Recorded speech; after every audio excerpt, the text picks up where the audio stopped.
Retour en plateau, Jacques Bigot, sénateur maire d'Illkirch-Graffenstaden, invité de 24 heures en Alsace. On va évoquer cette réforme territoriale. Mais juste avant, quand même, de l'ACUS au siège de sénateur, vous n'avez pas eu de période d'acclimatation en étant directement plongé dans cette réforme qui a été difficile. Finalement, vous n'avez pas quelques regrets d'avoir quitté l'ACUS ?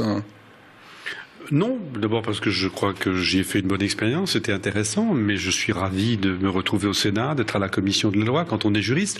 Et puis c'est vrai que j'ai tout de suite été plongé dans cette question de la réforme territoriale. Quand vous êtes depuis plus de 30 ans élu local, vous avez siégé au conseil régional, que vous avez présidé une communauté urbaine, j'ai une vraie vision de ce que devrait être la décentralisation en France. C'est un vrai sujet, c'est comment est-ce qu'on arrive à casser un peu cet État centralisé et à organiser la décentralisation. C'est pas simple. Alors sur la réforme territoriale, justement, vous êtes clairement prononcé pour l'Alsace-Lorraine. Vous avez même soutenu un amendement dans ce sens. Pourquoi, selon vous, vous n'avez pas été entendu par le gouvernement et certains de vos collègues socialistes ? Vous savez, arriver à n'avoir qu'un nombre de régions limité. On avait des rapports Balladur, rapport Kratzager-Raffarin, qui indiquaient 13 régions, 14 régions, 10 régions. Le gouvernement est parti sur l'idée, nous ne voulons que 13 régions avec la Corse. Ce qui suppose que soit il fallait tout retricoter, soit il fallait fusionner des régions. Et nous savions bien que l'Alsace, c'était déjà une petite région par rapport aux autres régions, donc il fallait fusionner. Avec la Lorraine, ça paraissait cohérent. Le gouvernement y était prêt, le président de la région Alsace aussi, le président de la région Lorraine. Tout nous semblait parfait au mois de juin. Et malheureusement, il y a le problème de où caser la Champagne-Ardenne, qui est une région compliquée, difficile. D'où cette région Grand Est, Champagne, Alsace-Lorraine, qui, je ne le cache pas, pour moi va être compliqué. On aurait préféré qu'on aille jusqu'au bout de cette démarche, que nous étions plusieurs à partager. Bon, et puis là-dessus, il y a eu cette volonté de rester l'Alsace toute seule, qui me paraît pas bonne parce que d'abord elle n'est pas prévue et puis ensuite elle a créé un sentiment du côté des Champenois et du côté des Lorrains d'hostilité sur laquelle il va falloir maintenant construire et ça devient urgent. Et la question de Mélo avait du sens. Est-ce que vous avez l'impression de ne pas avoir été entendu par les socialistes quand on voit, vous, Roland Ries, la plupart des socialistes ne voulaient pas de la Champagne-Ardenne, Valls, le gouvernement qui le fait quand même. Clairement, nous n'avons pas été entendus, mais pas plus que Nord-Pas-de-Calais n'a été entendu, puisque les socialistes, la majorité des socialistes de Nord-Pas-de-Calais ne voulaient pas se retrouver avec la Picardie. Mais bon, en même temps, c'est l'organisation de l'État, et c'est aussi la décision majoritaire de députés à l'Assemblée nationale. C'est ça le sens de la majorité. Donc maintenant, il faut faire avec cette grande région et surtout espérer que ces régions aient de vraies compétences et de vrais moyens. Et ça, c'est le sujet que l'on travaille actuellement au Sénat en commençant l'examen de la loi sur la nouvelle organisation de la République. On va y venir. Vos collègues députés, surtout Philippe Wyss, ont été attaqués pour leur abstention à l'Assemblée, mais eux se sont défendus. Vous n'avez pas fait finalement déclaration, à part ce soir sur Alsacien, donc on vous en remercie, par un mot sur Facebook. Est-ce que c'est la déception de cette grande région qui vous a poussé à la discrétion ? C'est peut-être un peu mon naturel aussi. Et puis Philippe Wyss a fait un très bon travail. Nous, au Sénat, on est dans une position un peu particulière. J'ai pas eu de difficulté à m'abstenir, puisque... Il y a un devoir de réserve quand on est sénateur ? Non, c'est pas ça. C'est que nous ne sommes pas majoritaires. Contrairement à l'Assemblée nationale, la majorité socialiste, au Sénat, la majorité est à droite.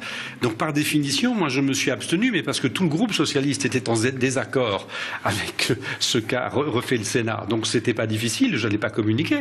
Par contre, je suis content qu'on communique sur le fait que Armand Young et Philippe Wyss, très cohérents sur leur position, ont refusé, malgré les pressions, de voter cette loi. Ils se sont abstenus en disant « nous ne sommes pas d'accord sur ce découpage ». Abstention, c'est mieux.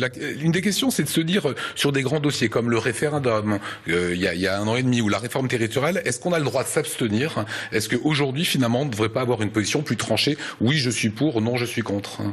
L'abstention, c'est un peu le ventre mou de la décision. Non, je ne suis pas sûr que ce soit le ventre mou. C'est de dire nous sommes favorables à un redécoupage, nous sommes favorables à ce qu'il y ait de nouvelles régions, mais nous ne sommes pas favorables à ce découpage-là.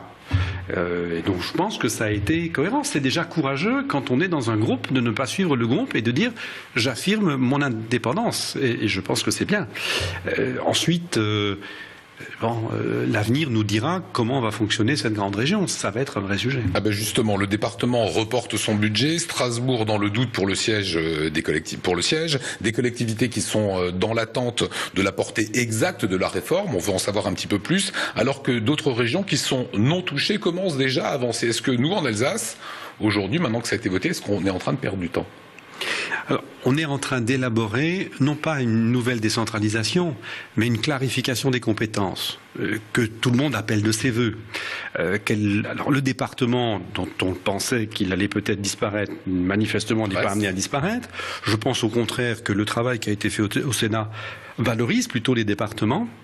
Et que vraisemblablement, ils garderont encore des compétences fortes, difficiles à gérer parce que c'est les compétences de la cohésion sociale et territoriale. Et donc, avec des moyens financiers qui ne sont pas au rendez-vous, très clairement, dans l'ensemble des départements. Et puis, les régions, ces grandes régions, elles doivent avoir pour objectif de travailler sur le développement économique.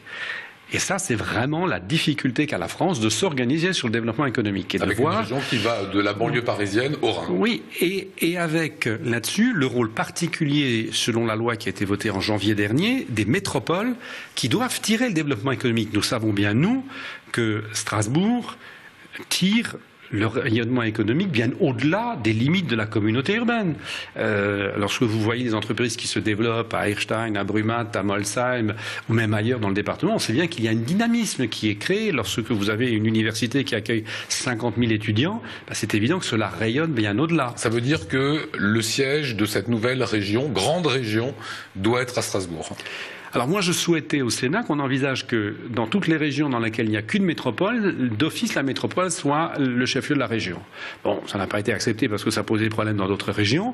Et du coup, effectivement, Philibis a présenté un amendement que le gouvernement a accepté et qui a été voté et qui reste dans le texte de la loi, parce que Strasbourg, capitale d'institutions européennes, ne peut pas ne pas être capitale de la grande région. Et je vous rappelle que sur la collectivité unique, ça avait été notre débat avec notamment les tenants de cette collectivité unique en disant « mais vous affirmez que Strasbourg n'aura plus sa place parce qu'il fallait trouver un système avec Colmar ». Voilà.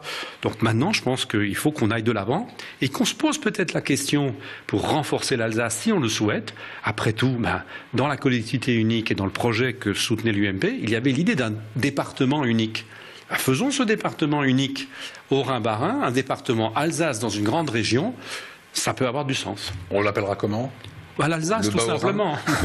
Merci.